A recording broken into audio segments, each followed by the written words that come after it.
Hello. Welcome to the Dub Talk episode for Tanaka-kun is Always Listless. I'm so excited for you to be here. Just before we begin, there's a few things that I should probably explain before we get started. The following podcast could potentially contain language that is not suitable for some younger viewers, like my younger sister. So viewer discretion is advised.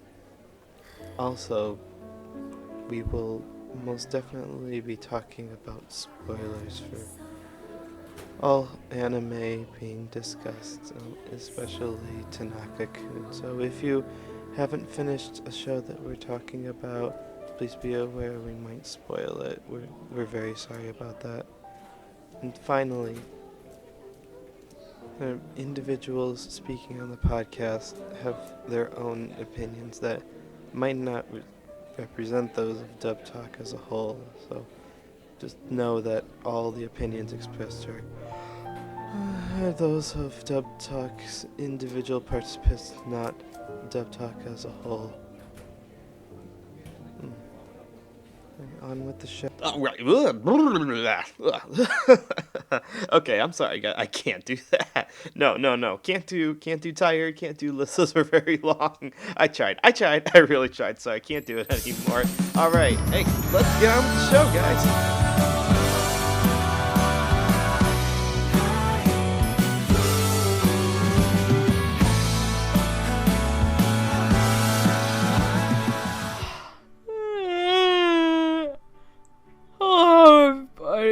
Welcome to Dub Talk, the show where a group of friends get together, take a nap, chill out, talk about the latest and greatest in anime dubs every so often.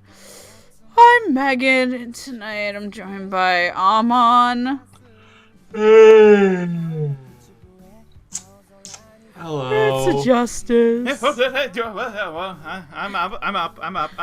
up. It's okay. I'm up. And no clue.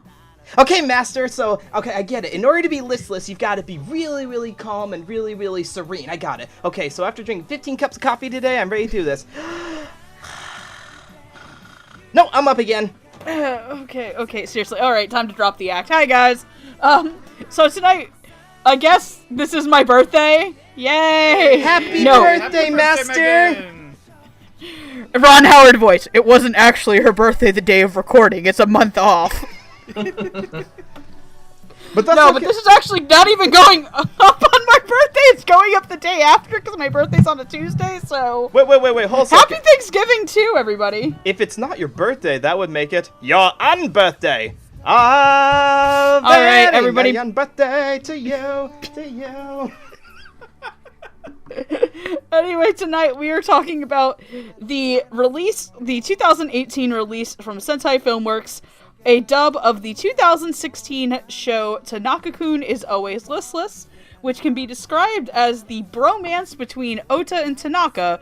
Ota, a big tall guy, and Tanaka, the human equivalency of being really high. My brother smoked pot once. He's over there. And he's just sunken into the chair, melting. I had a sister once, and she perfected that invisibility charm so that she's so listless we can't even find her anymore. See, Megan, you joke, but I've had pot brownies, and that is how I behave when I'm high. So you are correct. Dang, that's why we couldn't find you. Amon was gonna clean his room, but then he got high. He was gonna get up and find the broom, but then he got high. This is why I don't. I get it now. I get it. So this is why we couldn't find you at A-Fest. You were there. You were just so well hidden on pot brownies, we couldn't see you at all through the whole weekend. This is why I don't partake too often. I don't do anything while I'm high. I just lie there. Just blends right in. Can we test this at AB? Anyway, enough about the pot jokes. None of us are going to jail Mom's for gonna that, be Megan. pissed. But full Mom's gonna disclaimer: be we do not endorse the unlawful or irresponsible usage of narcotics on this podcast. Yeah. Yes. Please vape responsibly, children. Dude.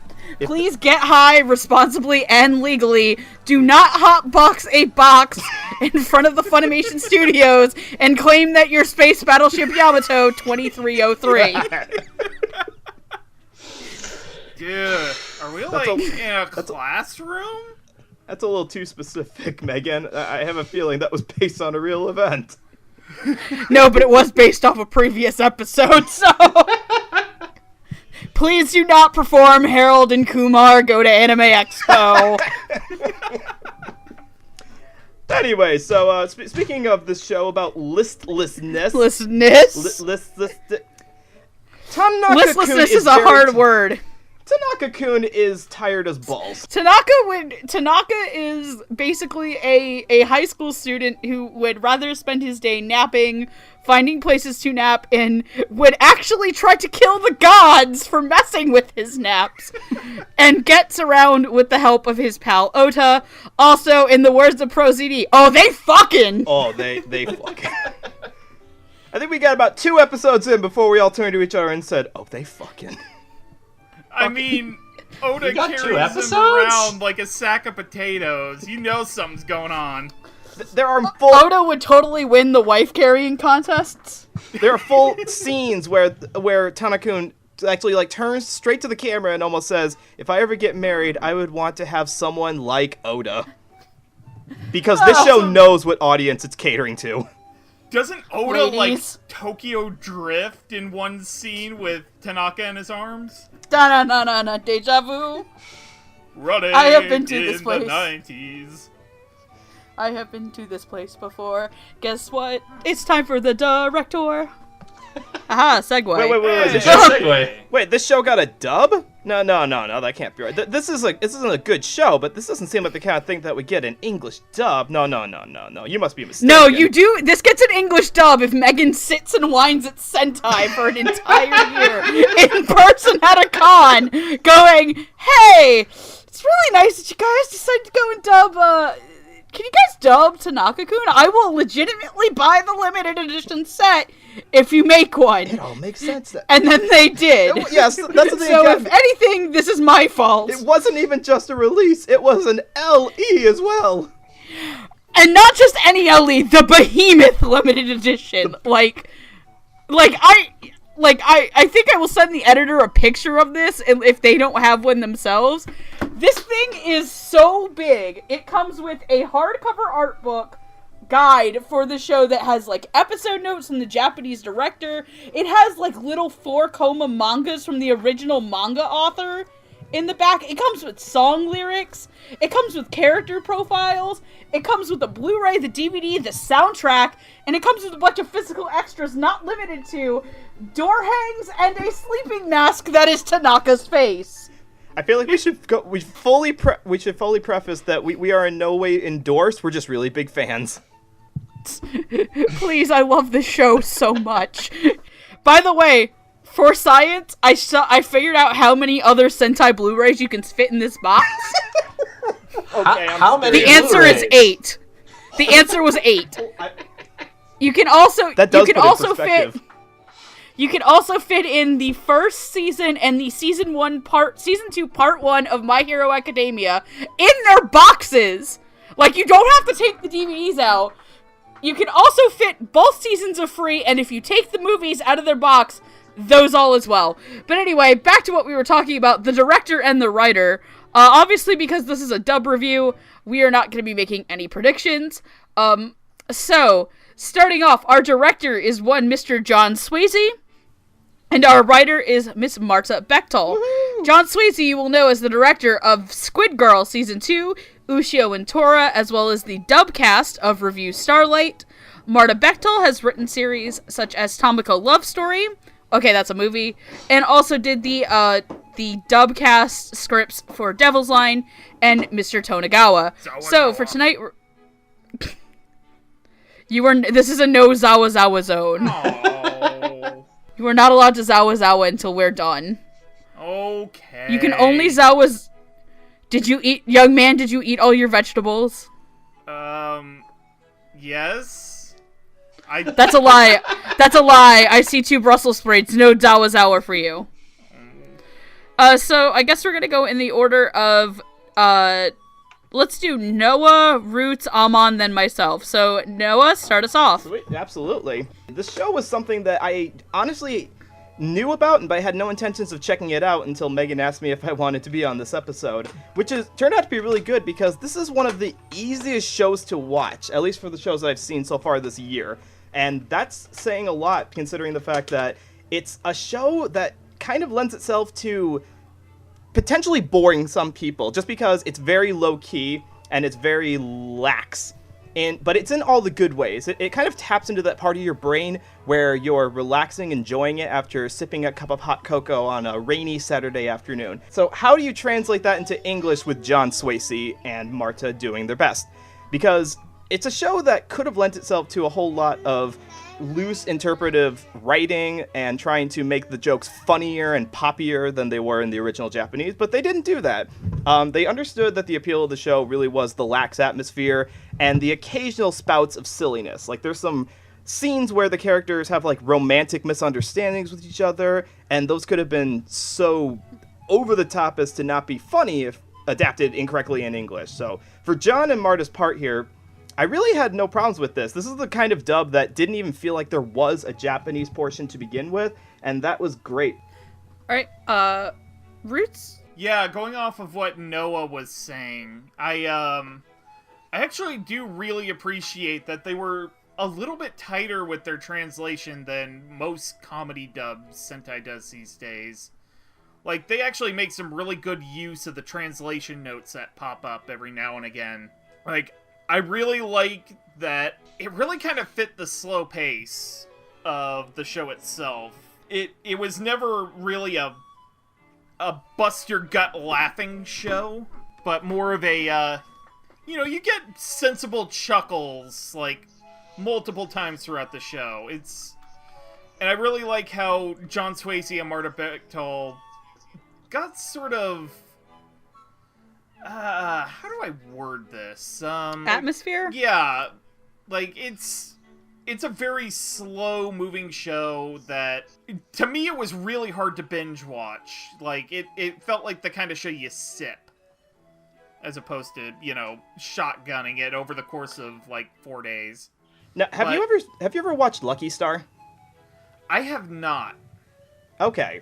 I was going to try to draw a comparison to that, and I wanted another person's opinion who has, like, just recently seen either show, because I had I know a lot of people say similar things about Lucky Star and that you should not marathon it, but because the show kind of reminded me of that too, and its lax slice of life atmosphere. Yeah, this is like slice of life taken to the logical extreme. It really is.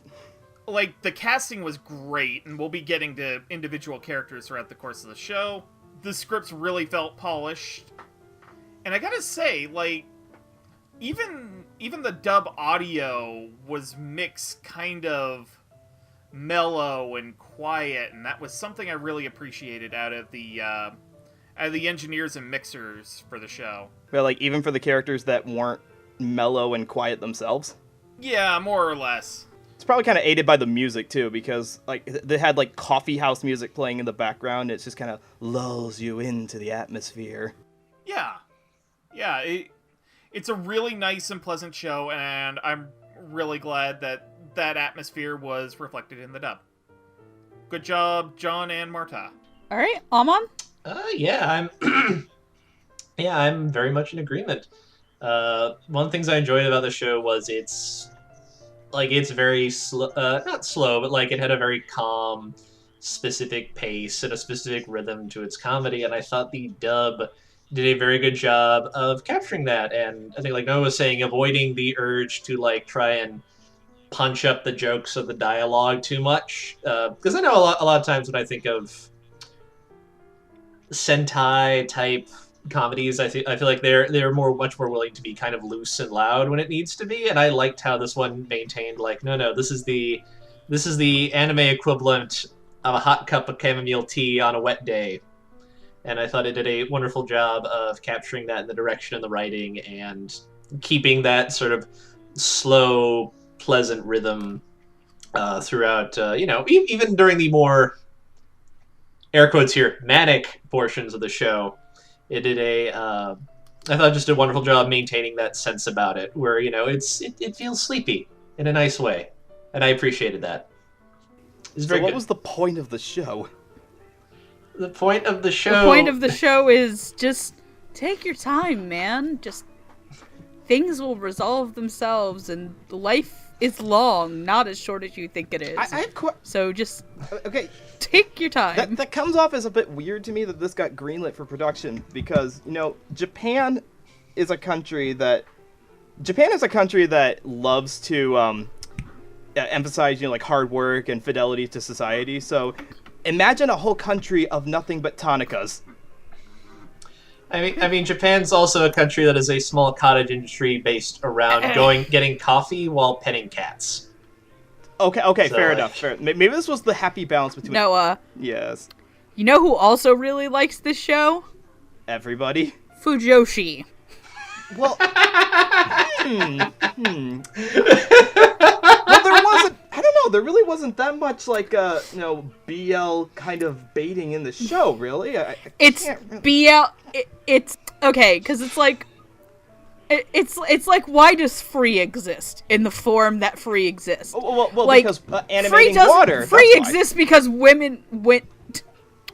You keep telling yourself that. It's well-animated water, for the Sakuga crowd. That's the only reason. No, you're like the guy who walks into, a pool with, cabana boys in, the tiniest micro thongs. And you're like, oh boy, look at that pristine pool! Come on, kids! Oh, and, Sarah, can you, put a towel on over that?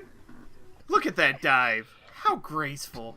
God, that's just I just imagine Noah just, rolling up to the hotel pool and, Appreciating good-looking men... like a sun hat in the... is very, very straight, alright? I'm just putting that out there right now. If you appreciate a good-looking, well-chiseled, oiled young man with a nice muscle build, that's incredibly straight.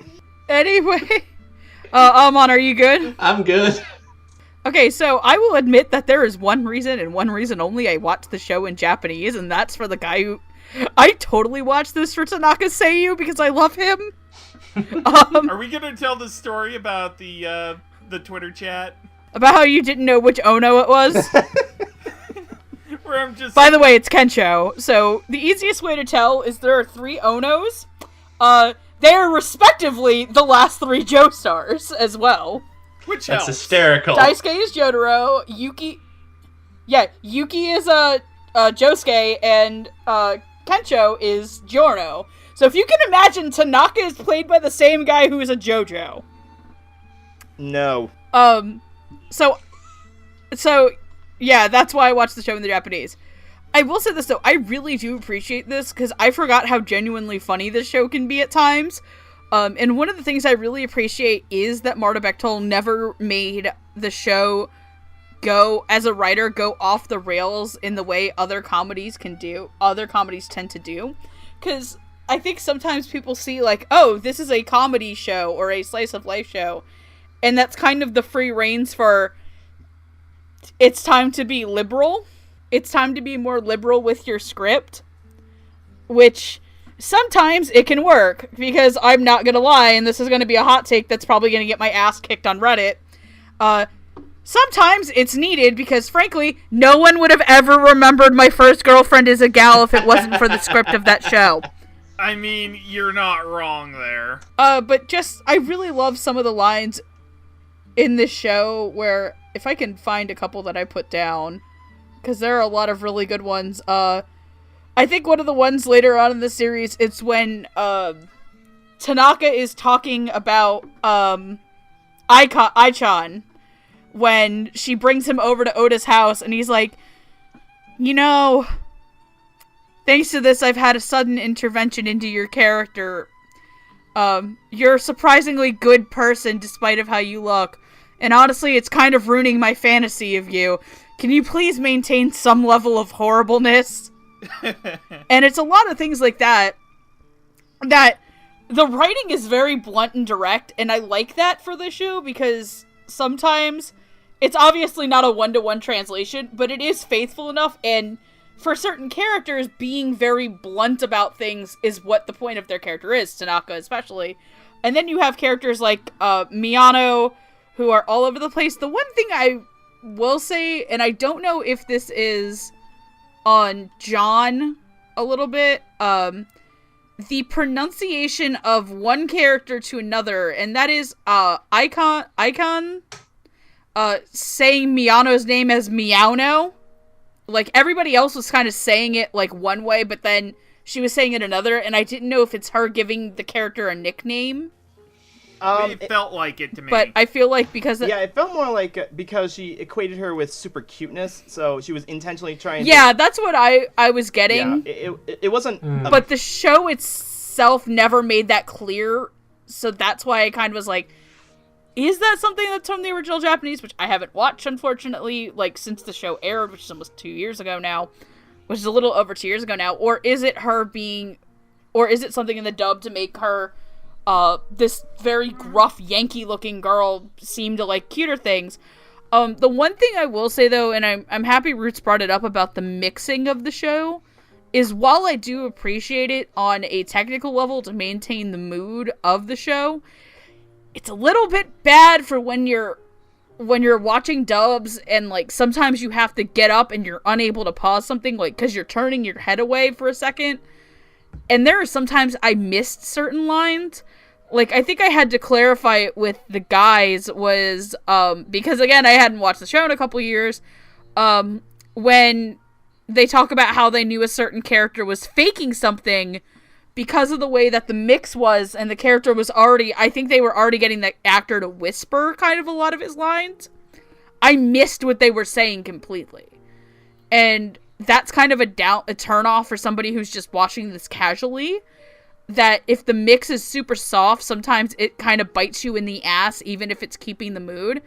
But overall, I really do appreciate John Swayze's efforts on this, and I will say I've actually been super surprised by a lot of his dubs that I've watched this year, because I also didn't think that the dub of Review Starlight was going to work, and he proved me wrong there. So I like watching John Swayze dubs, and this is really strong. So, aside from a minor nitpick or two, I think it was a great effort. So, are we good to move on? Yeah. Yes. So, with that being said, let's get into the sister act. Sister! There's a reference for you 90s kids. 2 references, actually. Damn. So, these are the 2 sisters of our main characters. There is Saya, who is Ota's little sister, who is very shy and very quiet and only seems to have one eye. Poor girl! Because her hair covers the other Poor one. girl was born with the unfortunate disability of only having one eye. It's so sad. And then there is Reno, a tiny gremlin girl who is Tanaka's sister, who is very diligent and very much loves her big brother and doesn't want Ota getting in the way. And she goes as far as to give him bitter chocolate for Valentine's Day and be a massive little ball of shit. And actually calls him Mr. Obese, which is really funny. And I like how they kept the text on the screen to explain what the joke was for people. And yet somehow she became best friends with Saya. So, playing Saya is Allison Summerall, and playing Reno is Brittany Karbowski. Allison Summerall you will know as Hinako Inui from Food Wars, Azusa Sawa in Girls und Panzer, and Asaka Nakamura in Ushio and Tora.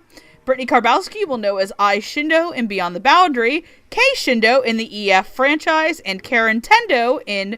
Oh my god, that's the fucking character! Wait, you mixed up the character. That's the wrong Karen. They're both named Karen! Okay. They're both played by Brittany, and they're both named Karen. Okay. And they're both named Karen! Ijo from Review Starlight. Thank you, Karen Ijo from Review Starlight. Gamers, thank you. My apologies! They're both named Karen! They're both named Karen! You keep telling yourself that. It's like, they're basically the same age. They're like almost the same character too at points. So they're both obsessed with getting the person that they like to do the club activity with them. I'm glad you mentioned Karen from Review Starlight, though, because I'm just watching this role, and the whole time I was thinking, man, Karen really had an emo phase before she went to Seisho Music Academy. Damn. I know, right? Damn it, Karen! Get out of Hot Topic! You... It's time to make the dumbest joke of all time. Karen, before she was at Seisho Music Academy, was into Boku no Chemical Romance. Bump, bump. Put the black hair dye down. No, it's okay. No, put it down. I mean, it doesn't help that she has Tanaka's genes, so she was kind of geared towards that to begin with. I think I personally offended Amon with that joke. No, that was a good joke. I approve of that one. that gets the Amon stamp of dumb puns. No, you stupid guy, Gene. It's Boku no Chemical Romance. Anyway, Noah, go ahead. We're just throwing out all the references tonight. Please don't die on us, Somewhere out there, Jared Way perked his head up and thought, someone made a joke I understand. What? So I'm trying to talk about these two. I was honestly hoping that they would have a lot more to do, because unfortunately, even though Saya's like really prominent in the opening and the ending credits, she doesn't really get a whole lot of screen time. I think she gets one episode in the the Wiki D's restaurant, where we find out, and you could tell right away that, oh, this must be Oda's sister, because we'd known going into this that he had a little sister, and we're like, okay, the next short, blonde-haired girl that we see is going to be Oda's sister, and there she was. But honestly, for this little amount of screen time as Allison had, she did a good job with it. She had, like, probably some of the more spastic wild takes, and that's saying a lot considering some of the other wild takes we'll have. But when she was just talking in a normal voice, she probably had the most normal sounding, if we can even call it a normal voice, of all the actresses in the show, which is good because you're kind of a mix between over-the-top actresses in the best way and under-the-top actresses, which we'll talk about in a second. So I appreciated that Saya's performance in English was like more on the normal side, I guess. And I absolutely love Reno because I love that Brittany, despite the fact that you can tell it's her in almost all of her roles, always finds different ways to play around with her naturally cartoonish voice. In this case, she has this very hushed, whispered, sinister voice to her that you can tell right away that she's plotting world domination. And I love that about her. Like, all of this is not the kind of sister that you want to have, but you enjoy watching her from beginning to end. And so for the few episodes we see her in, she really plays up the character without becoming monotone. That's the one thing I was worried about with the way that she speaks, is that she might be more monotone, but she wasn't. She was, it's like, again, it's sinister. You can feel the cackling in her voice and the plotting and the wheels turning in her mind as she thinks, how am I going to keep an eye on my brother and make sure that I don't have to share him with anybody? So, yeah, I love Brittany and I love Allison's performances, so not sisters I'd want to have exactly, but a lot of fun to watch other people's to have as their sisters. Brittany Karbowski, I gotta say, plays a really good shit gremlin. like, she is mischievous, she is conniving, and all of this in, like, a monotone, not quite monotone, slightly robotic, but not quite monotone package. And, like, a lot of the comedic timing of her lines is just really, really great. Kind of a shame there's not much to Saya. I do like the scene where she's kind of whispering to Reno what she wants to be said to Tanaka. I thought that was really cute, and I thought the delivery was really good, and, like, I like both of these performances, but unfortunately there just really wasn't a lot there to be said. So, I mean, they get my thumbs up nonetheless, but they just really didn't have much of a presence in the show itself. Well, we have to fill our little sister quota for a 2016 series, right? True. I mean, we could be honest in that, as much as the show has a lot to enjoy, there are cliches all over the place. Right. Yeah, it's not the most original show in the world, but it's adorable as hell and really enjoyable. And that's really all that matters. You don't have to reinvent the wheel, you just have to make a very adorable wheel. I mean, hey, My Hero Academia ain't reinvented the wheel, and see where that's got it. Ooh, Yeah. You're gonna get some angry comments for that. I love My Hero Academia, though. I know, but you're gonna get My- some people saying like, well, actual version of the superhero comic that has never been done in anime before, and also Todoroki is my waifu. I will hear nothing to the contrary. I don't know who I'm imitating. What? Anyway, Amon, your thoughts on Sister Sister here? I enjoyed these two a lot, although I agree, I kind of wish they had been in the show more to do more. I liked Allison as Saya. I thought she, she's very shy and reserved, and I thought Allison presented that very well. Especially, and she and Brittany have a lot of good interaction together, I think, in that one episode where they're at the non-union Japanese equivalent of McDonald's. And yeah, they're very charming. And I really liked Brittany as Reno. I thought she just did a wonderful job being just so conniving and mono-focused. I especially enjoyed the bit where she's found the recording of them at school, and she's listening to it, and all she can hear is Oda stuff. And she's so annoyed by this that she misses things by, it turns out her brother doesn't actually like chocolate, but she's so angry that she can't hear her brother talking that she just sort of glosses over that. It was a lot of fun. If some point in the future this gets a second season, I could see a very fun B-plot for some of the episodes where we see what they're doing at school and get this weird distaff version of Tanaka and Oda where the other one's very assertive and the other one just has to communicate whispers all the time because they don't want to talk too loudly. They were very cute, and I do wish they had been a little more prominent in the series overall. So, I really do wish that Saya of all characters was in the show at all, because I have had mixed feelings on other shows that I've watched Alice and Sumerall in. Mainly, if I'm correct, she was Mia in Monster Musume, and I wasn't super fond of that performance. But she was really cute here as Saya, and I think she got a lot of what Saya needed to be down.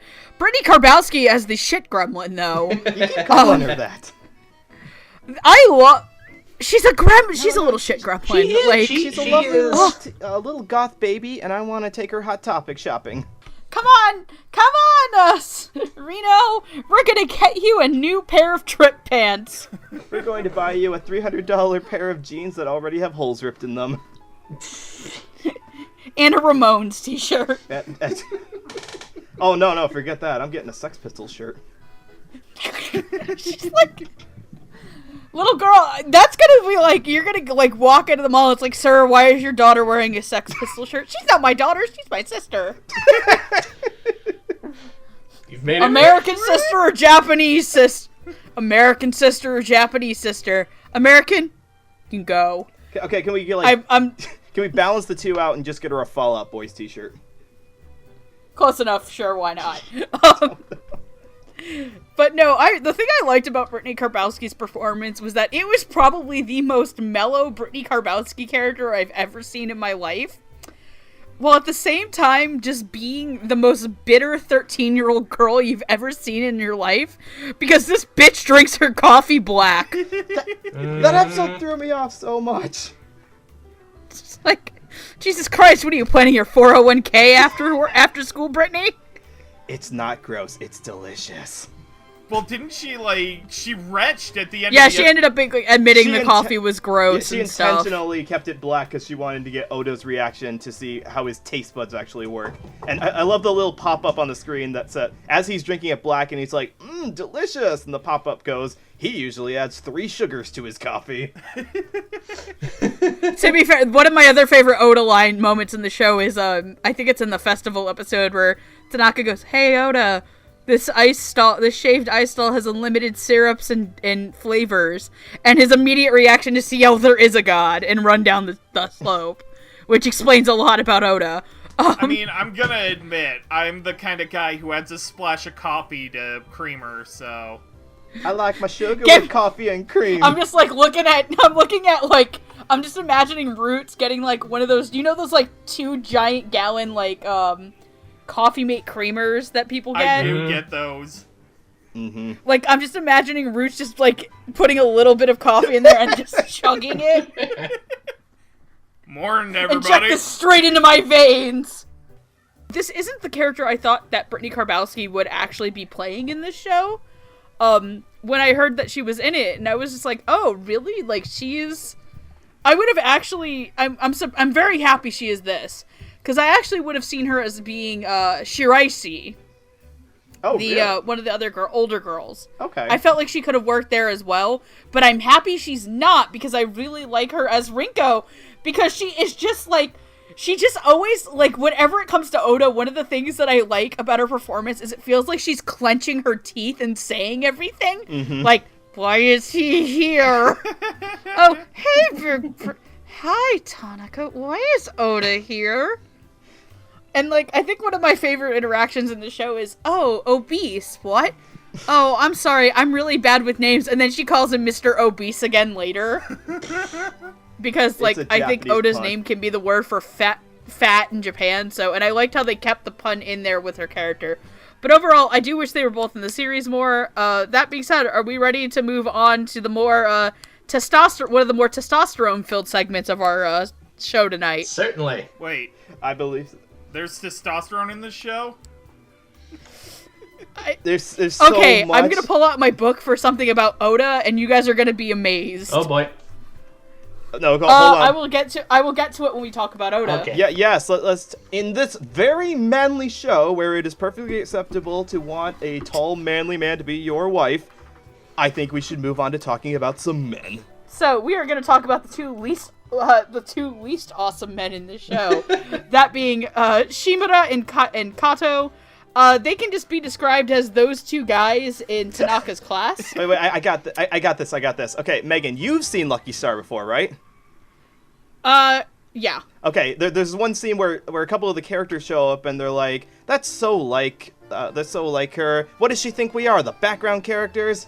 That's these two characters. These are basically those guys. Yeah, these are these two guys. They have stuff to do and they have lines, but they don't have a whole lot more to do other than they are the background characters. They are obligatory male friends. Yeah, Shimura is the one that's like, they're both kind of like, we're gonna get the ladies. Shimura's the more ladies one, and Kato is the dumb one, which I think is in episode 1 where it's like, dude, I know, when they're trying to figure out like what's wrong with Tanaka, it's like, dude, I know what it is. Yeah, they're in love. And Shima looks at Kato and goes, if you don't know what it is, just don't say you don't know, you idiot. So, playing Shimura is Bryson Begus, and playing Kato is Scott Gibbs. Bryson Begus you will know as Tsutomu Kamano in Chihara Furu, Shoya Hinata in Haikyuu, and Belle Crane in Is It Wrong to Pick Up Girls in a Dungeon? Yes! Scott Gibbs you'll know as Han... Yes, yes it is! It is so wrong! Stop it! Go get a real life! Why does this even have a question? Look here, is dungeon like a code word for like keeping a girl locked in your basement? I hope not, but probably. It's isekai, what else is new?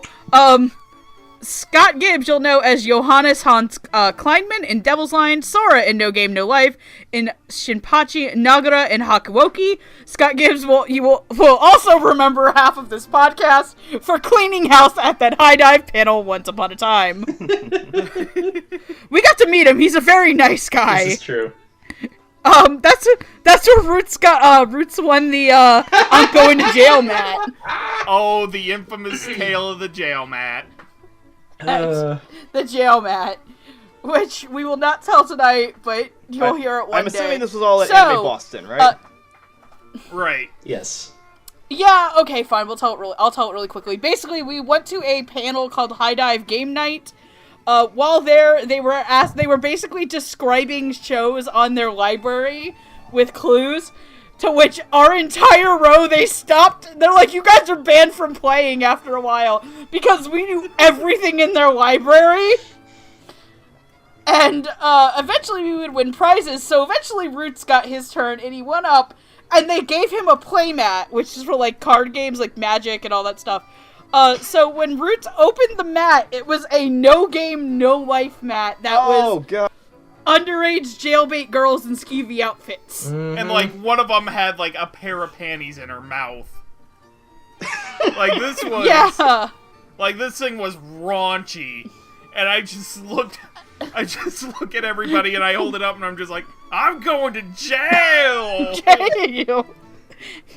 Because I love you very much, Roots.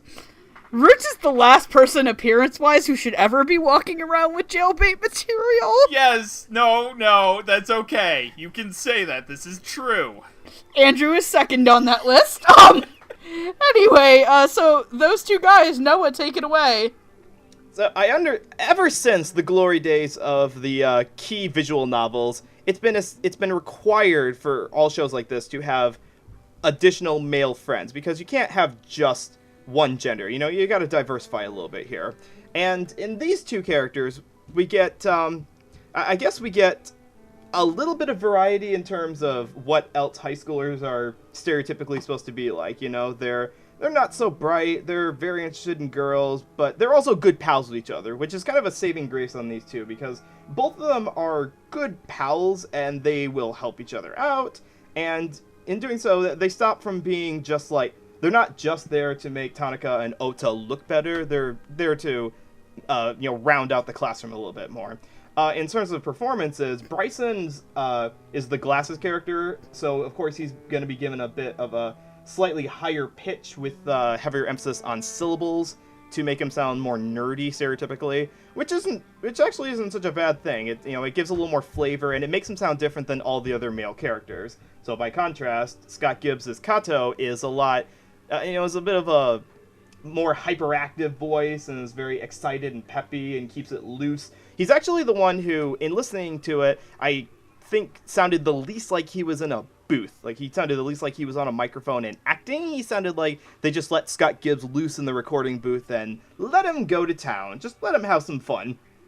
There's not really a whole lot about, like, character development, but there's not really a lot for any of these characters.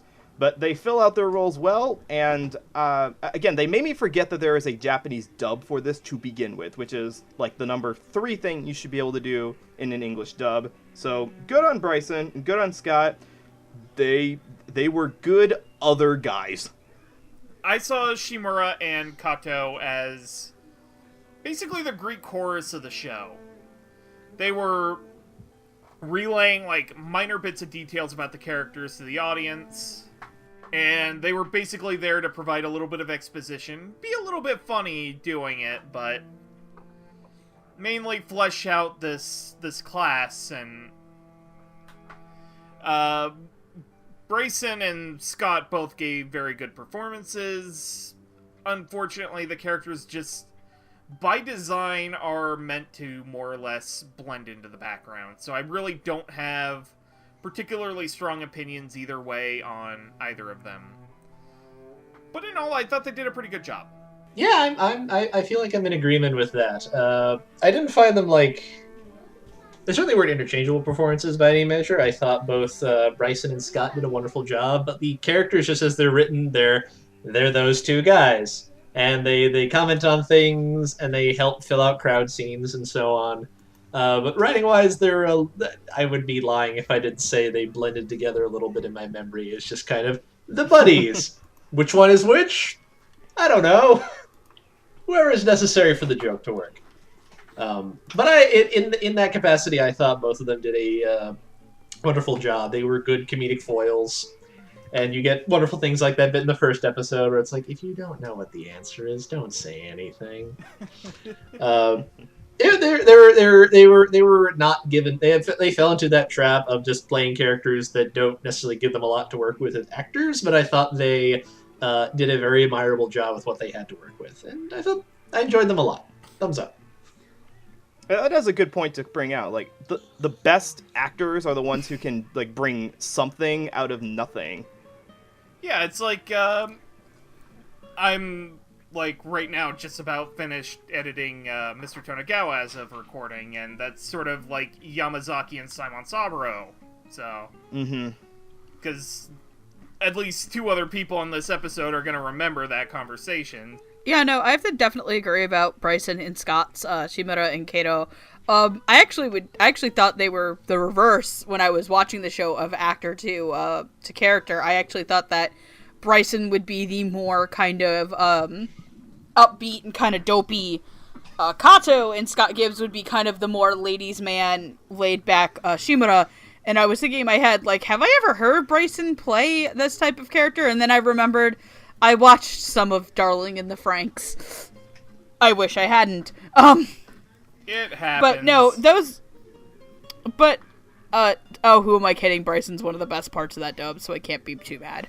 But I do definitely have to agree, Bryson and Scott bring out a lot of them. I think the most that they ever do in the whole show is the haunted house episode, to which, they were pretty great about. They were kind of pretty great in that, just being those two guys. And I do agree that they did bring something out of nothing.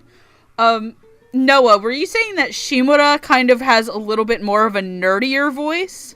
At least in the first couple of episodes, because when we do these podcasts for the record, we write down our notes. Yeah, because I can agree that his voice definitely did kind of evolve as Bryson got a little bit more to do with the character. Mm-hmm. But like I said, Shimura also has probably one of my favorite moments in the beginning of the show, which is, if you don't know what it is, don't just say yes like an idiot. Oh, okay.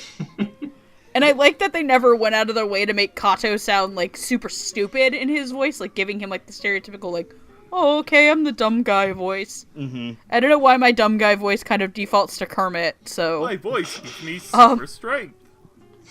Yeah, it should default to Tristan. Hey, guys! There you I go. turned into a monkey. Nah. That's Joey, but... no, so are we good to move on to, probably the biggest set of characters... the Teen Girl Squad! Cheerleader! So, what's her face? The ugly one! So I was going to ask, which one's which? What was it? Cheerleader would be, Miyano. Definitely. Was it? It's cheerleader, so-and-so, what's her face, the ugly one? I think, so-and-so is Shiraishi. And what's her face is Aichin. None of them are ugly. Oh, that's undeniably true. None of them are the ugly one. Miyano is a girl in Tanaka's class who is super short and super energetic, but she wants to be listless and mature like Tanaka, so she begs him to take her on as his apprentice. And you find out it's because she loves someone and wants to balance out their relationship.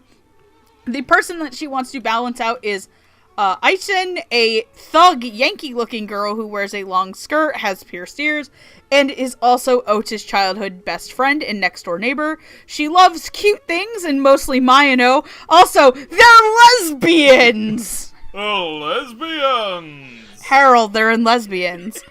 And then there's Shirase, who is the class rep of Tanaka's class, a perfect girl who gets chased around by guys who are personified as bears. There's the ugly one. It's the bears. Like, it is literally a bunch of dudes, and they are, like, after you meet them once, they are never personified as humans, they are only personified as meat-seeking animals, which I find really funny and kind of oddly poignant.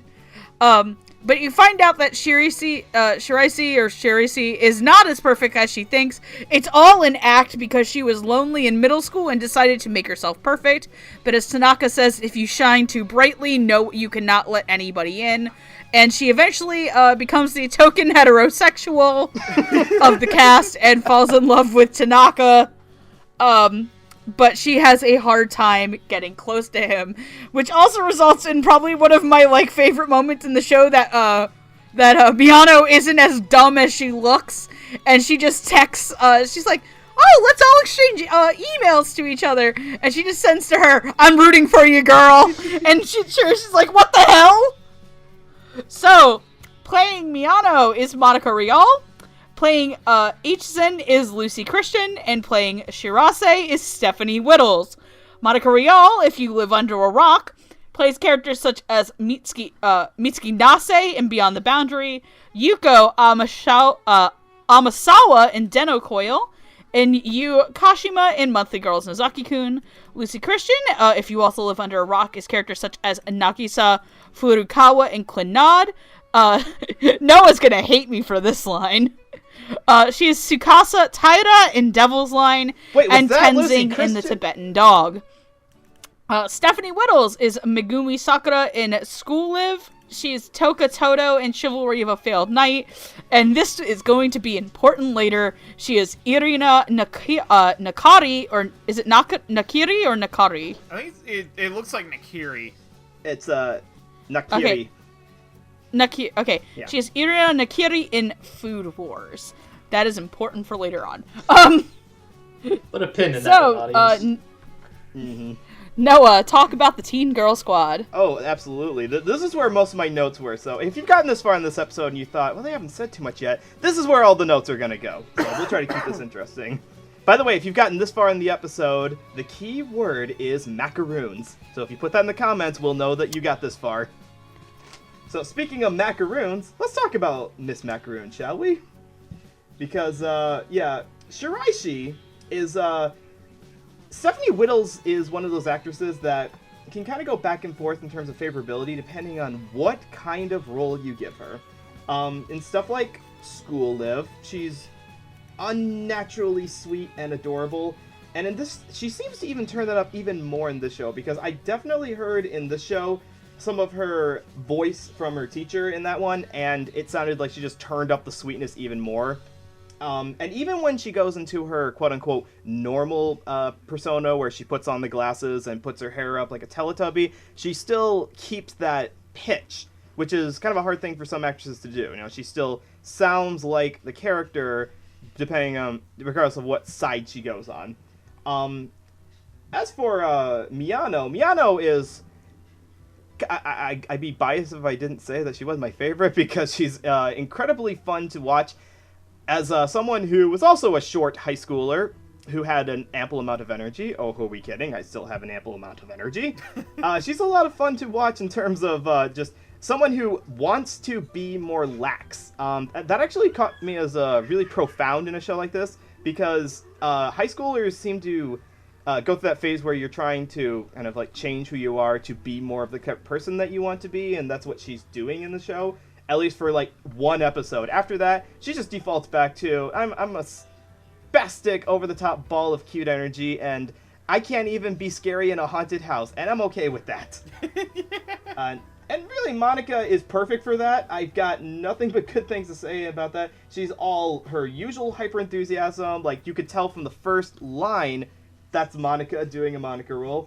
And that continuous ball of energy is highly sought after in a show where most of her characters are much more lax in this slice of life persona, so she's not out of place, you know? You would think she might be a little bit annoying in her continuous bouncing up and down and saying, "Master!" all the time, but no, she's just the level of sweetness we needed for this.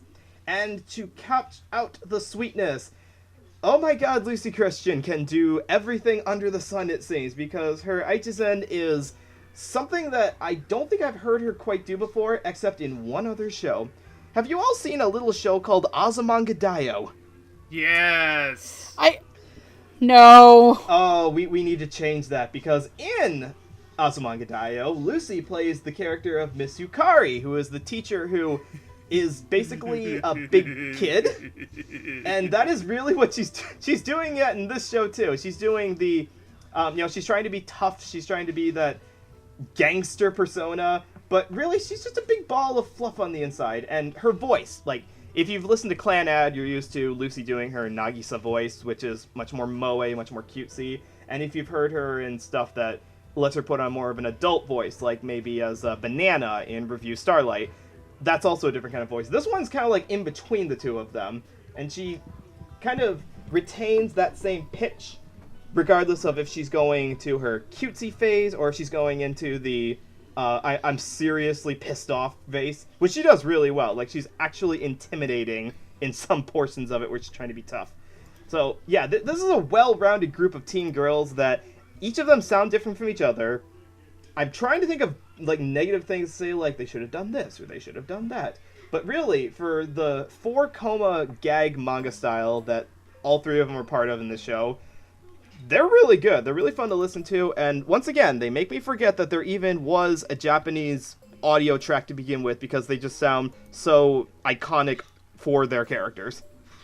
That was a lot of ranting. I apologize for nothing. On to you, Roots. All right.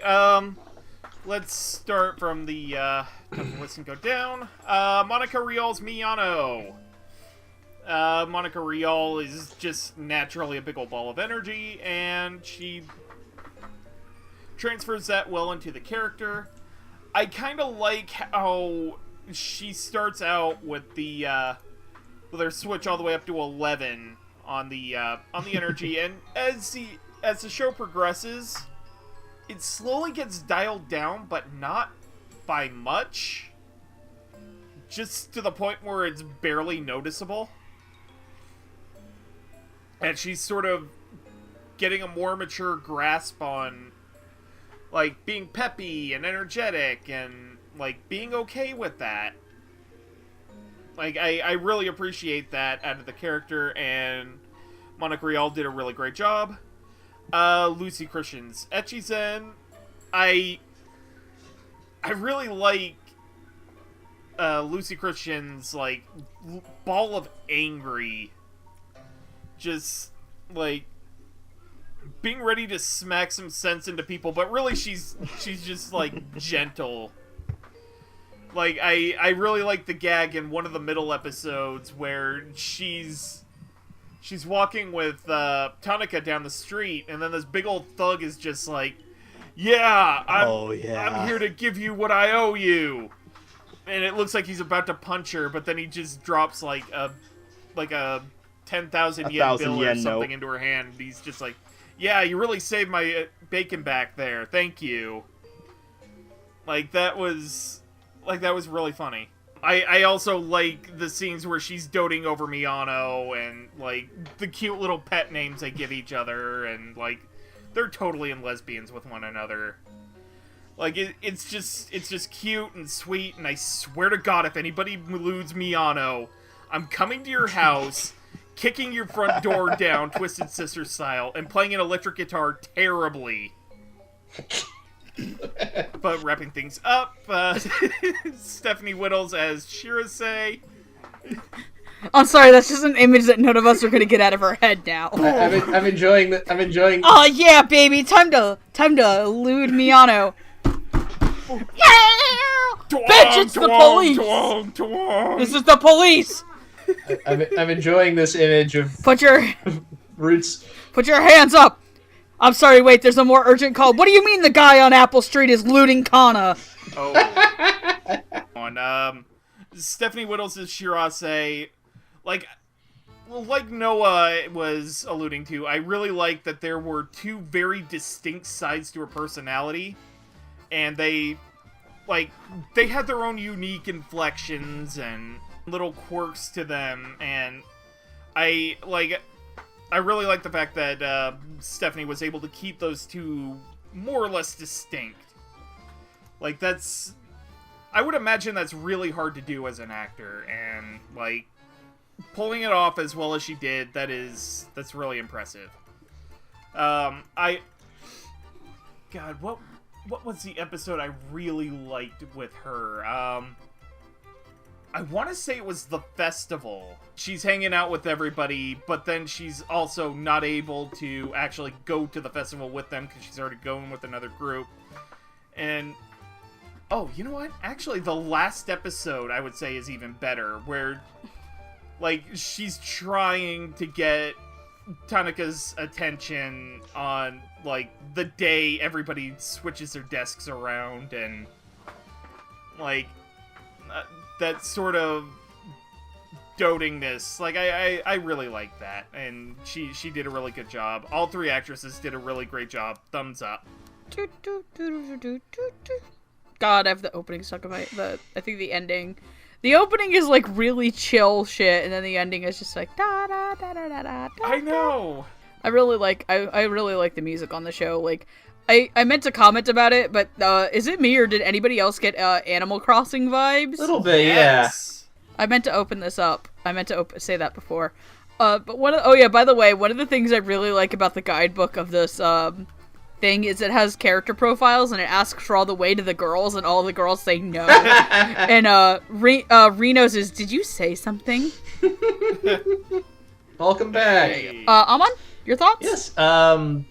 I enjoyed these three. This is a wonderful bunch of performances.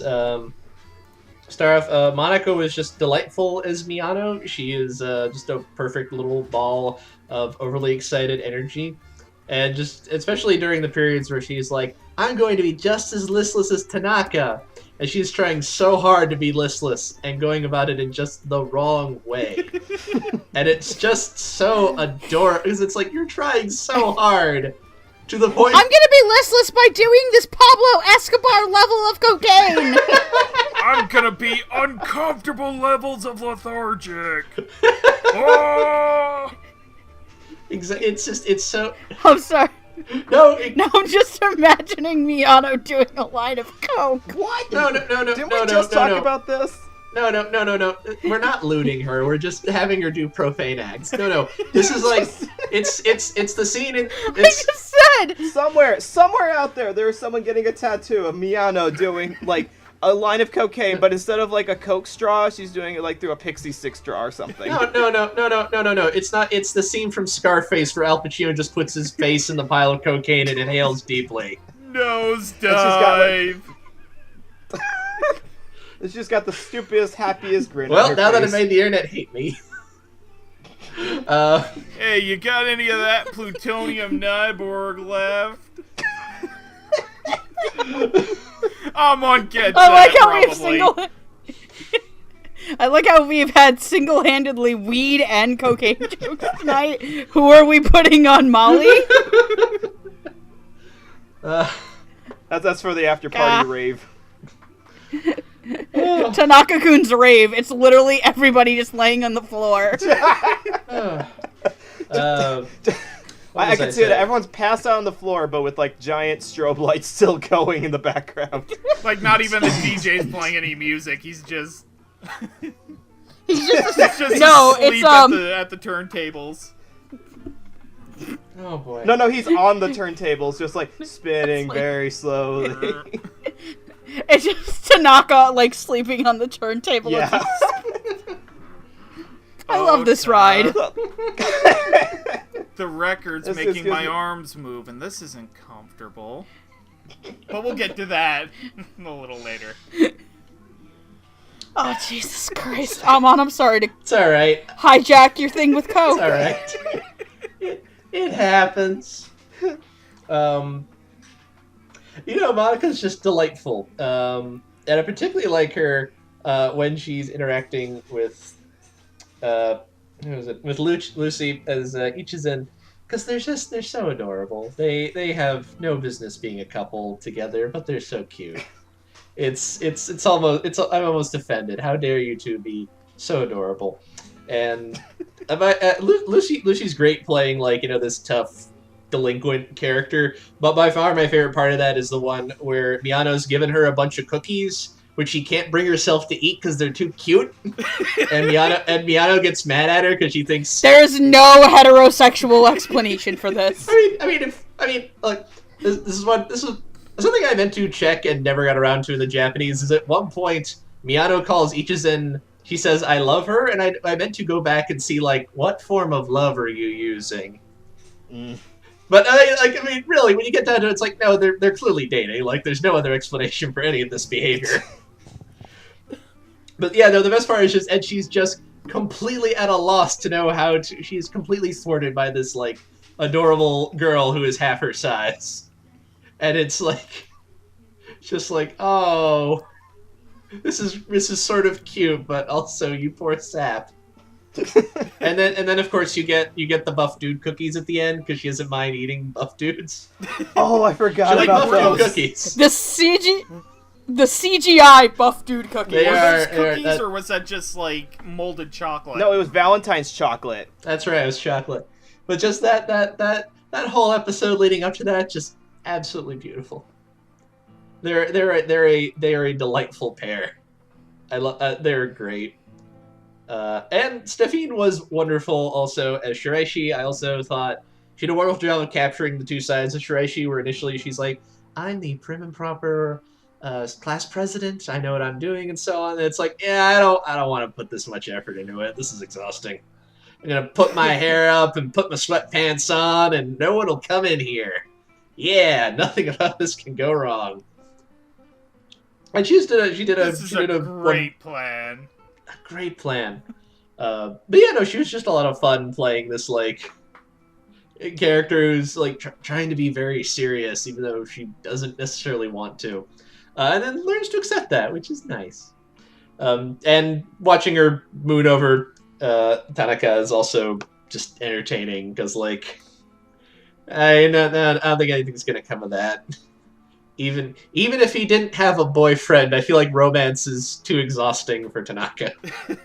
It's more energy than he has. Well, I guess I'll trudge down this aisle. This is too much. Can we turn this into a moving sidewalk that just carries me up there? And holding my arm out to put the ring on is too tight. Oda, can you hold my hand up so I don't have to lift it any further? I gotta carry her back to the car. Ota, will you carry both of us back, please? Okay, that's a legitimate thing. It's like, well, what would your girlfriend think about that? It's like, you can carry us both. Yeah, what would your girlfriend think about that? They're a package deal. Buy one Tanaka, get one Oda free. This is my husband, Tanaka, and this is Tanaka's husband, Oda. There you go. But yeah, no, all three of them were just absolutely delightful. They were, aside from the leads, they were my other favorite set of characters to watch. They're just absolutely great. Yeah, no, I love all of these characters. They are so entertaining. Monica Rial's Miyano is... This is, like, a character I think, like, only Monica Rial can nail in the English version of a show. She is full of energy, she's upbeat, and it is also utterly hysterical in the second half of the second episode, where she is listless because of the idea of people in mascot costumes. Oh, yeah. Like, I forgot about that. Like, I think there's, like, a speech sheet, like, and, like, Ota, and, like, she's, like, her teacher's, like, Miyano, where were you? And then, like, Monica in, like, the most kind of, like, Monica doing, like, her, like, kind of, like, child character voice, but also being, like, as listless and, like, kind of, like, deadpan as possible. I was out dancing with the northern wind. The reaction. She just delivers it. Like, everyone's like, what the fuck, lady? I was like... Oh, look, Monica got into the edibles. Coming full circle. It was one of those reactions like, where, the classroom is just so taken aback by their normal hyperactive ball of energy being this mellow. It was a great reaction shot. And then Oda leaves her the milk, which is really funny because, like, previously in the episode, you see her being like, I want green tea, and it's just like, and I love when she comes up to the vending machine, Oda, like, in the most Oda way possible, is like, oh, hey, Miyano, do you want the strawberry milk? I can hit the buttons for you, because she can't even reach the vending machine button. Like, which also leads to probably one of my other favorite moments, which is towards the end of the show, they rearrange seats, and Tanaka gets put up at the front, and Miyano, of all peoples, gets put behind Oda, and she's like, I can't see! There's just this vast wall of the blackboard in front of me! And the teacher's like, Miyano, that's not the blackboard, that's just Oda. the back of... That's just Oda's back. And then that's like probably one of the more energetic Tanaka moments, but I just like how Monica had this like thing of being really energetic. She has the one mellow, and then she does what a lot of Root says. But I also love how she bounces off of Lucy Christian, who is so gruff as Ikeson. She is gruff, gnarly biker chick who loves cute stuff, and I just like how she's only not gruff and awful when she's dawing over her little girlfriend. She's like, Mino, you're so... Meow-no, she calls her, I think. Like, I want to say that the... which, like I said, I want to say the pun in Japanese is probably like Niano or something. Yes, actually, I was looking this up. That is the joke. Okay. That is the joke. So it is that it sounds like a cat. I mean, it comes full circle in the haunted house episode, because Miyano is supposed to be like this demon cat character. Oh, she's the cat. You can get your picture taken with the not at all scary demon cat. Which I also be loving that episode where you have to see Lucy Christian fake being a maid girl for her class, and then she Get out. Tanaka ignores her. She's like, "I'm gonna kick your ass! Get out of here!" And they're like, "No, you can't do that, Ike-san." But I like when she also has that moment where she thinks that Ota and Tanaka are asking her out, and she gets all like super kawaii anime girl. And then she realizes, which leads to probably one of my favorite payoffs in the series. "Oh no, we're not asking you out. You see, your name is so long. Can you please change it to something shorter?" And she's like, "What the fuck is wrong with you two?" This show is like gamers level of romantic interest misunderstandings fueling everything. It's hey, you know the part of gamers that a lot of people don't like? What if that was funny? There you go. And now I'm going to get angry comments. Now I'm going to get angry comments again. Kino, I really like gamers, and I think everybody else is wrong about it. So, and then, actually, probably who I like the most out of these three is Stephanie Whittles, who, I'm not gonna lie, I've never watched the Food Wars dub. I've never watched School Live, and I own it now. I've never seen Chivalry of a Failed Knight. I have not watched a lot of things that she is in. I have heard a lot of people bad-talking her Irina performance. That being said, I loved her as Shiraisi. I thought that, at the beginning, and this is where I thought I wasn't going to like it, I thought when her first couple interactions with her were really forced, but that's the point, because she's forcing everything about herself.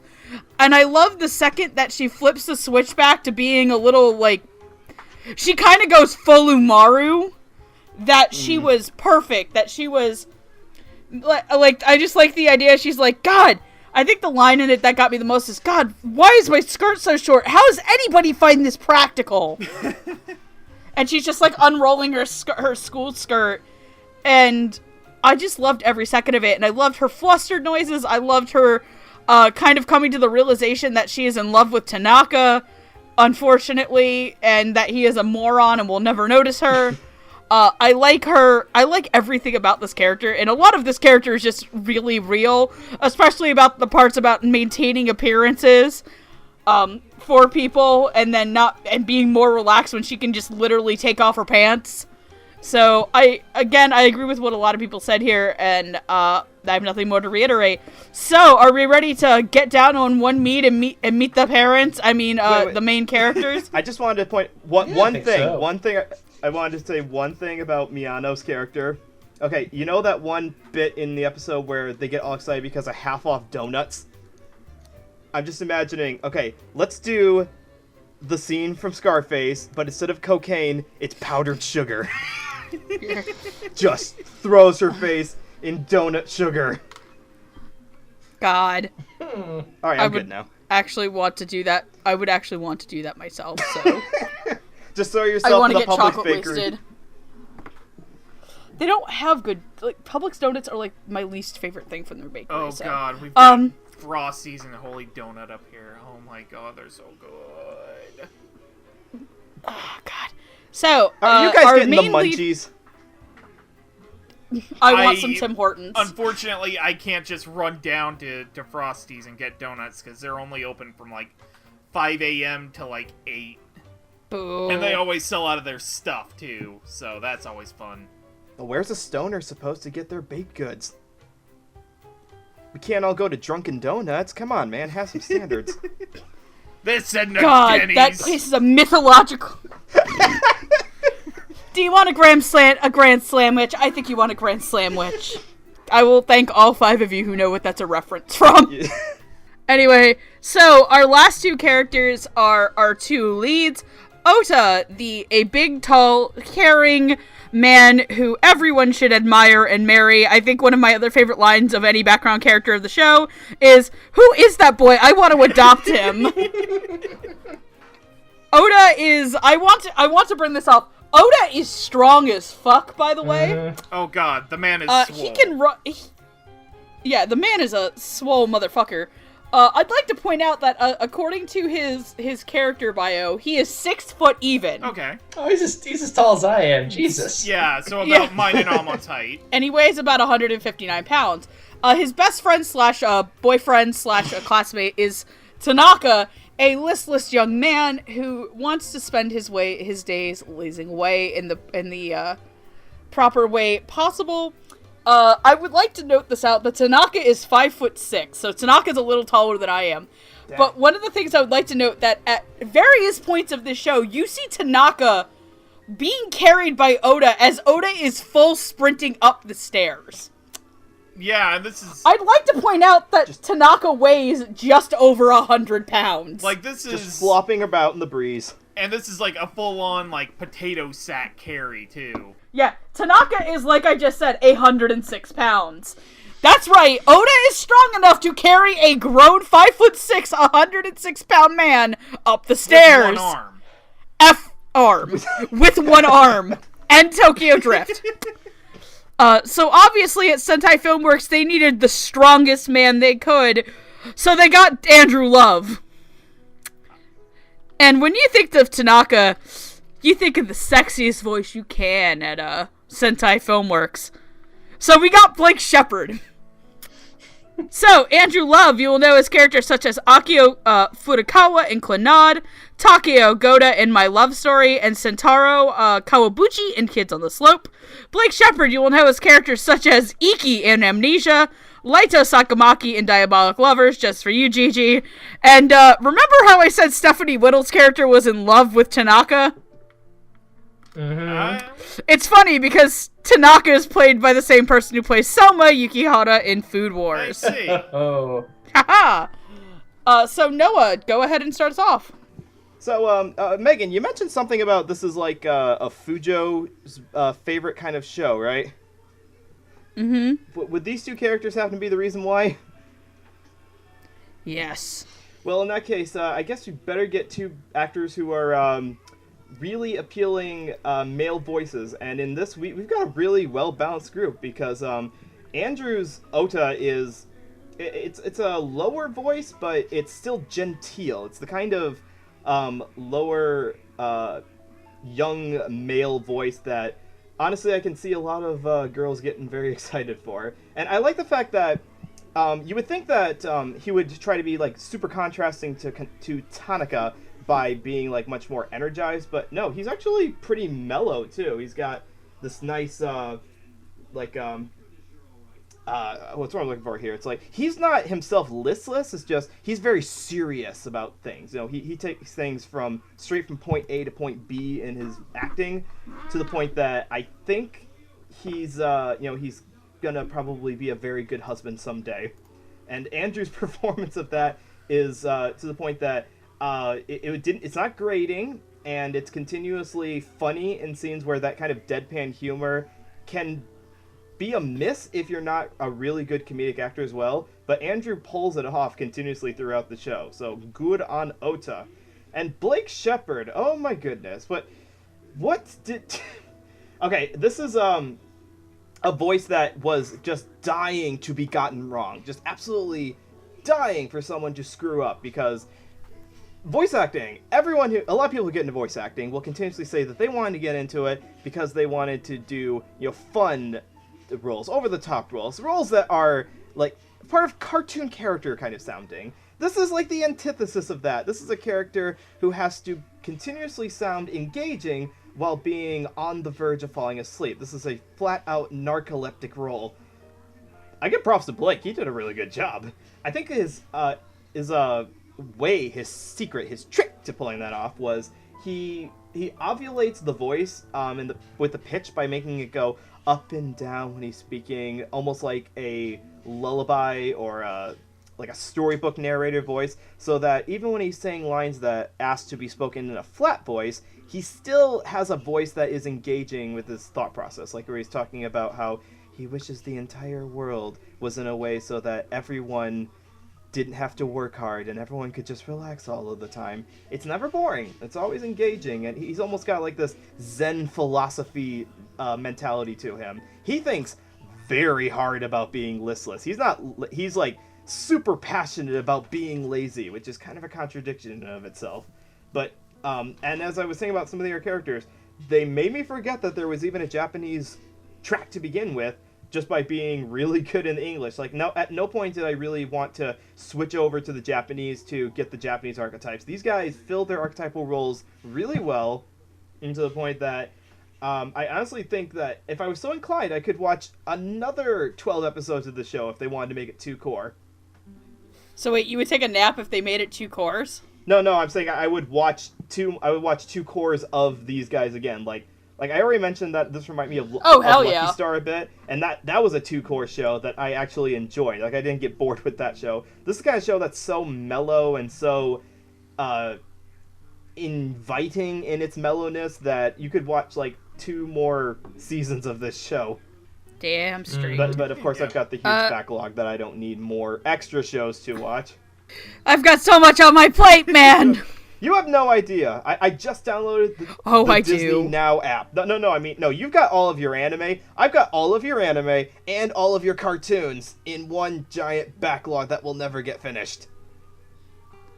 I'm so sorry. I have to. Press F to pay respects. Alexa, that's so sad. Play Despacito. And the mood. It is gone.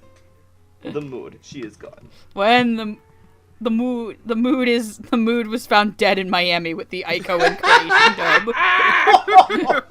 Topical. That gets you 3 macaroons. I'm sorry, the original Aiko incarnation dub. Anyway, Roots, go ahead. Tanaka bides. I don't know about you, but I take comfort in that. It's good knowing he's out there. Tanaka, taking her easy for all us sinners. Is Tanaka your Jesus now? Thanks, Sam Elliott. But I see your reference. Oda and Tanaka are like... I'm talking about the dude here. But in all seriousness, like, Oda and Tanaka are, like, some of my favorite, like, characters in a Sentai Filmworks dub so far.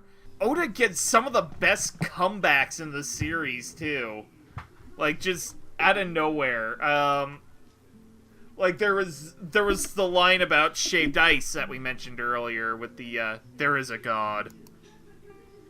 And, in that same episode, I mean, it's, like, I wanted to say, yeah, Tanaka, you do you, but, like, when he's trying on yukatas, and he wants to put on one of the women's ones, because they're easier to put on, and they're not quite so much work, and he's just like, yeah, don't do that, Tanaka. Like, that is Andrew Loves Tanaka, or, I'm sorry, Andrew Loves Ota at his best. God, it's like the chat all over again with the Onos. His Ota is so calm, and he's big. He's got a little bit of gruffness to it, but it's like a gentle gruffness.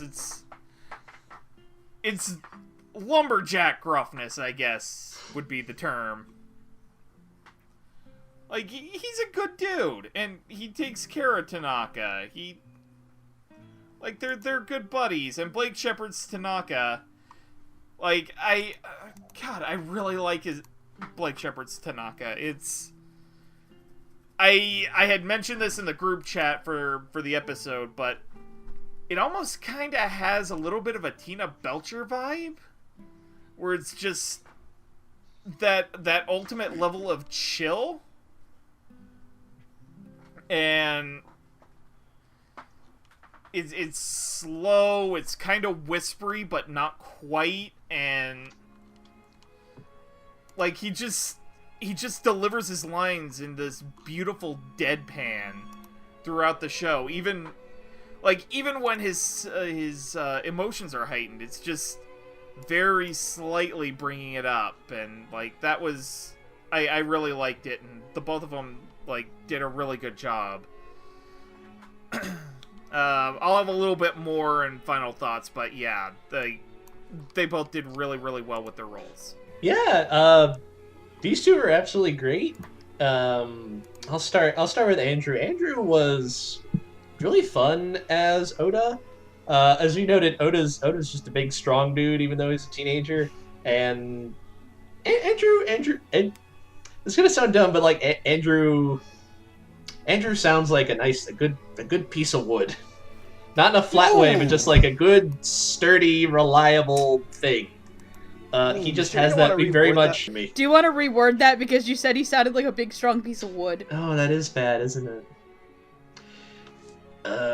He sounds strong and reliable, but not like in kind of like not like a gruff badass way, just in the sense of like, he'll remember to pay his bills on time, and he'll be very responsible, and he'll put money inside in the bank when necessary, and that kind of thing.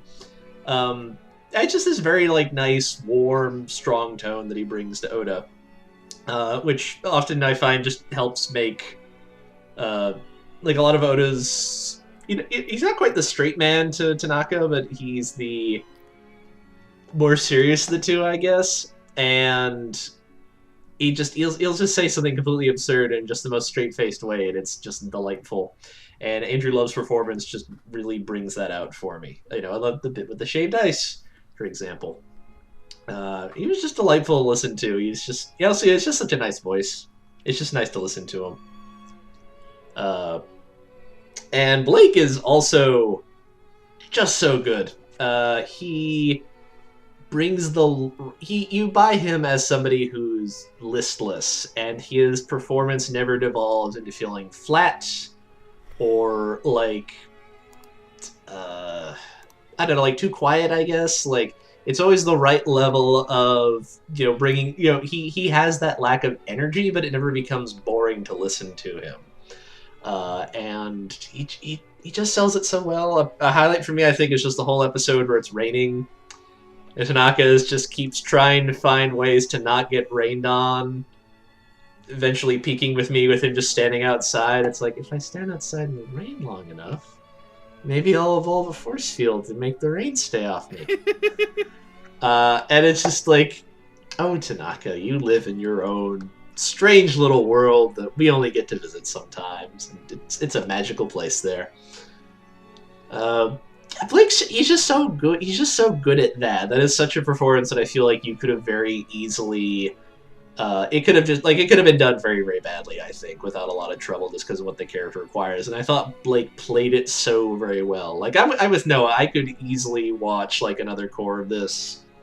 This is just and their performances do a lot for that. Like these are like, there's a concept on the internet of what's called a hangout movie, which is a movie you kind of put on because you'd almost just want to hang out with the characters while they're doing stuff. This is a hangout TV show.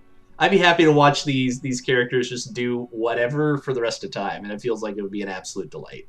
And I think these two in particular are part of the reason why I felt that way.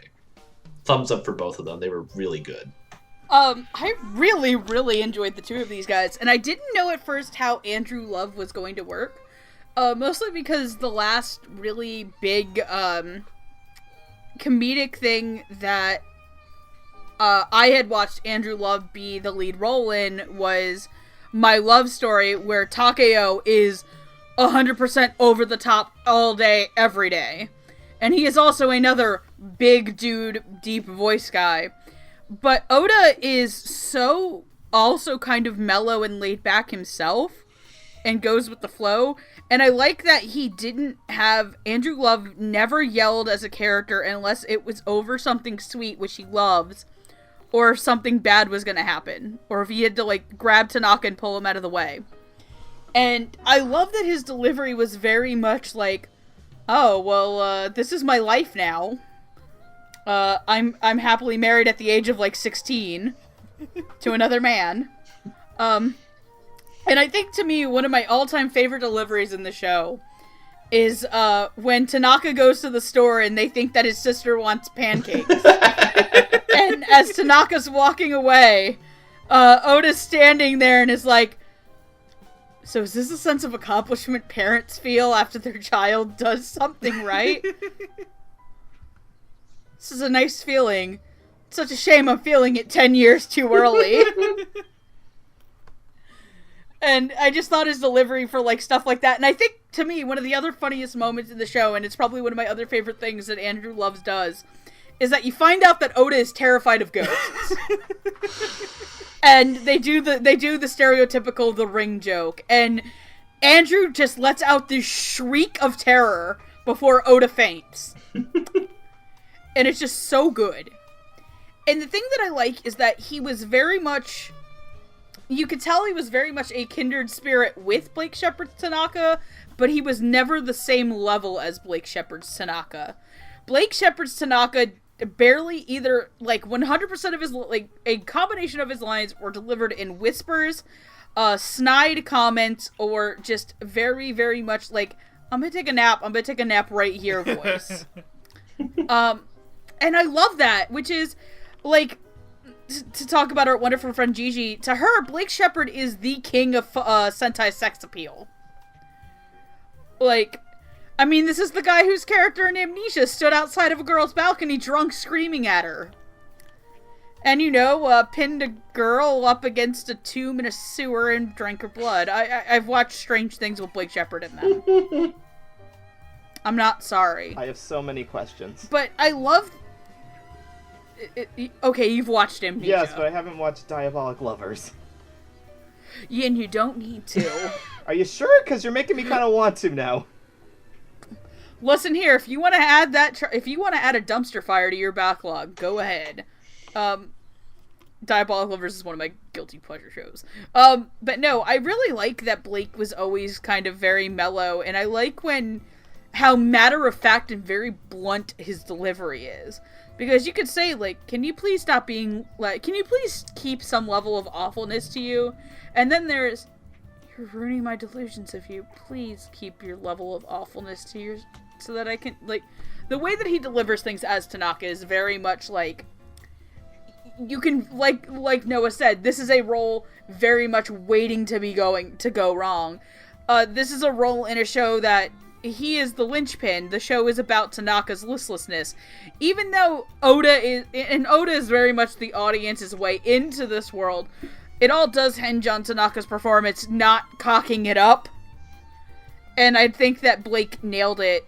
So with that, I'm good to move on to final thoughts, so let's start with Noah. Alright then.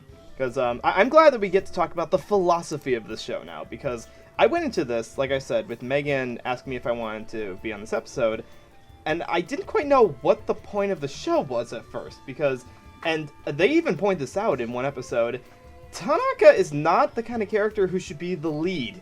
He should be a background character, or one of the friends.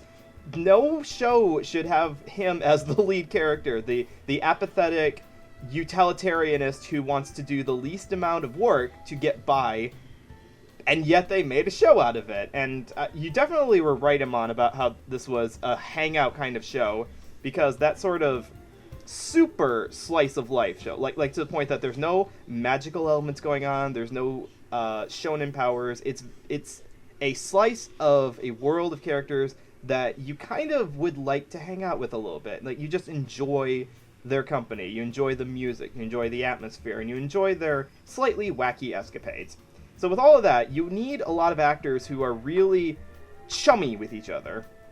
And of course, even though dubs of this age are all recorded individually, there was a real sense of camaraderie amongst all of the characters' voices, bouncing off of each other, having different interactions. And I think that's one of the saving graces of this show, is that everyone has a different relationship with each other. It's not just these two characters only exist to be friends with Tanaka. You can see, like, the relationship between Ota and Shimura, or between Miyano and Saya. Like you could feel like what they would act like if they were all in one setting together. They kind of tease that a little bit in the opening, where they're all having a picnic together, which we don't ever actually get to see happen, but you get such a sense of their characters from the English dub that you could kind of imagine what that would be like if they all hung out together. Like, I'm sure they're working on OVA for that somewhere down the line.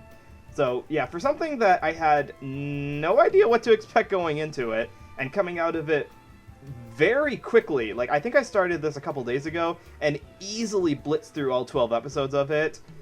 really a big surprise, and definitely the kind of relaxing show that I needed to balance out some of the more hardcore things I've been watching recently. So, thank you, Megan. This was a good birthday present for everyone. Roots, go ahead. Yeah, this was a really pleasant show. And probably one of my favorite Sentai dubs of the year. Like, flat out. Even taking Mr. Tonegawa into accord, which I really, really enjoyed as well. Like, I really liked Mr. Tonegawa and sort of the screwball comedy of the old ADV days tone it had, but this really wasn't that. It was really nice and relaxing paced, and like, the characters really didn't get around to doing much, and that didn't matter because they were fun. They had personalities. The dub actors did a really good job getting in their shoes. It, like Noah mentioned, it felt like they were all in the same room, dubbing at the same time. And it was just overall a really good experience, and I'm glad Megan invited me onto this episode as well. That said, I really can't suggest watching it all in one sitting. I would recommend either watching the episodes individually every now and again when you need a little pick-me-up, or just in like 2 or 3 episode bursts. While it's fun, it is very slow-paced. But, again, overall good show, great dub, thumbs up. Amon. Yeah, this was an absolute delight to listen to. This is a really fun show. My tastes in anime tend to err towards things that are often like very dramatic or action-filled, high stakes, what have you. So this is actually just a really nice change of pace of having something that it's not small, but like, you know, the stakes are usually like, you know, I've upset my girlfriend because I didn't eat her cookies because they were too cute. Help me win her back. And it's so enjoyably relaxed and low-key, and feels like the kind of thing, you know, you've had a long day, you can throw on an episode of Tanaka-kun, and it'll make you feel better. And I think the dub helps a lot with that. I think it's really well produced. I think the performances are wonderful. They're very true to the characters. I think the direction and writing is really strong. This is just so pleasant to watch. I feel this feels like a weird show that I could recommend to just about anybody, because I feel like anyone can get into this and just enjoy it. It's really nice. I'm very happy with it. I'm very happy I watched this, because I feel like this is something that I might have just ended up putting off for a long time, because it's like, this seems nice, but other thing. And I'm happy that I got to watch this now instead. Yeah, I'll definitely follow up those sentiments. This is a show that I really like, in the vein that, I've always never really been into the, cute girls doing cute stuff thing, but I oddly was into this, and luckily this is kind of more of a mixed gender comedy. This is a show I can easily recommend to anybody, and especially I can recommend it in English. I think the script work on this is phenomenal. I think the casting works really well. The lucky thing, I don't know if I agree with, you shouldn't binge watch this, because I binge watched all of this today, and I loved it, and it felt like it flew by. It felt like this show went by too fast for me, of all things. But I think that's because I really enjoy it. And usually things I enjoy are done too soon. But, I think this is honestly one of the things that I didn't expect the dub of this to be as strong as it was. And I'm really happy. It's just a downside that it is in this came out very early this year, if I'm correct. I have to check the release date on this, because I want to say it came out like super, super early this year. It's kind of sad that this isn't a dub year that is just very stacked overall. And I don't even know if it's the strongest dub Sentai's put out this year, which is saying something. Because usually Sentai can still be a little bit hit or miss for me, but this is a very strong hit. That being said, if you would like to watch Tanaka-kun is Always Listless, you can buy it on home video from Sentai Filmworks, both in a regular or a very nice limited edition that I believe is still in print. If you would like to watch the show, you can watch the dub on High Dive, and I believe the sub, but you can also watch the subtitle version on Crunchyroll, if I'm still correct. The original manga is not out in the United States yet, so if you would like this to be brought over, so you can check out the original manga this is based off of, you can go ahead and bug your manga sites, though I do heavily suggest 7 Seas, using the 7 Seas monthly manga survey of what series that you would like. With that being said, we have enough time, so everybody go in a circle and plug yourself, starting with Noah. Oh, absolutely. I gotta plug myself in, because I'm just so low energy now. I need my energy back again. That's a filthy lie. I'm always high energy. They were making a joke in the chat that everybody felt like they're dead, and I'm like, oh, I take like half a sip of pop, and I've got my energy for the day. Meanwhile, I need an IV drip of espresso. Injecting coffee straight into your eyeballs.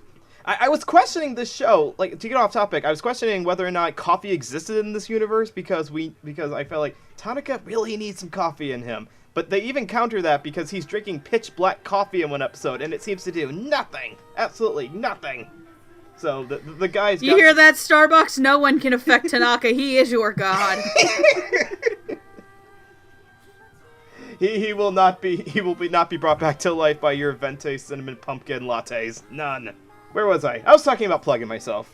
So if you wish to follow me specifically on Twitter, I have an account at NoahClue where I discuss the cartoons of the world all over the place. Right now I'm watching everything from the new stuff in the simulcast season to cartoons from 1958. Good times. Also, follow me on Twitter because I also have 2 adorable kids, and we just carved pumpkins for Halloween, and they turned out awesome. And I also have a YouTube channel, which is Journey Traveler, to be continued on that one. Yeah, you can find me on Twitter at Roots of Justice, mainly just retweet cute animal pics and funny stuff, and occasionally talk about fandom stuff and anime, cartoons, movies, that kind of thing. It's a fun time. Why don't you come say hi? And, I actually do have an idea on what I want to do with my blog, and as soon as I remember the password to it, I'm planning to get started on that. You can follow me at AmonDuelUS on Twitter. Duel has 2 U's in it. Where I talk about movies and comics and music and retweet things and all that good stuff. You should come on by. I also have a very infrequently updated blog at worldthat'scoming.blogspot.com, which maybe we'll get a post. Probably not, but we'll see. And as tradition for these episodes, I have a dusty old song to recommend. I have 2, actually, because I cannot in good conscience recommend one of them. For this episode, I thought, what's a listless song? And I thought of one. It's called Thursday Afternoon. It's by Brian Eno. It is an hour-long ambient track. It is great if you are in the mood, but if you are not in the mood for hour-long ambient tracks, it is very boring. So in turn, I also suggest another song that is not quite about being listless, but is about doing nothing on purpose, which is Dock of the Bay. Oh my god, I'm going to recommend Dock of the Bay by Otis Redding, which is not quite... Yes, very good song. Which is not quite what I thought you were going to I was not going to suggest a lazy song. I have taste, thank you. Okay, all right. Who do you take me Damn! for? Amon's like, get that weak ass shit out of my house, boy. Look, the fact that I'm a music snob is unfortunate, but I am who I am. Better embrace it. I mean, yes. I'm good with a Fog Hats slow ride myself, but also that's good. me. Dock of the Bay is not quite what Tanaka was doing, but I feel like its tale of not doing anything would resonate with him nonetheless. So listen to that if you like. Anyway, my name is Megan. You can follow me at QueenHero2 on Twitter, where I shitpost and whine about my daily life. You can also hang out with me, Classy and Hardy, on the Funimation forums and Discord. With that being said, We are done. I still can't believe the episode is as long as it's going to be. Thank you guys for spending my birthday with me. My actual birthday will be spent... Oh wait, we can't do that. We can't do that, guys. We're gonna get sued. No, it's not under copyright anymore. We can totally do it. It's not. You can't. It was never copyright to begin with. Those bastards were false claiming the shit out of that song. I was gonna say, I'm actually spending my real birthday dining in the house of Noah's greatest enemy. You bastard. It's gonna be a very magical birthday with that. Good night, kids. Otaku on, my friends. Yeah. Oh, but Mickey, let go of Megan. You don't need her. You've got enough. You've got enough Floridians in your clutches. Please let her go. Give her back to us. One step. One step, and I will not fight half of Florida. No. Oh, Lance, I touched the sun That's of my it. Okay. domain. Oh, you cannot stop me. All right, close the episode.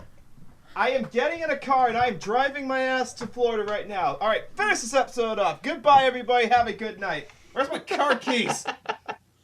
Where's the fucking Tylenol?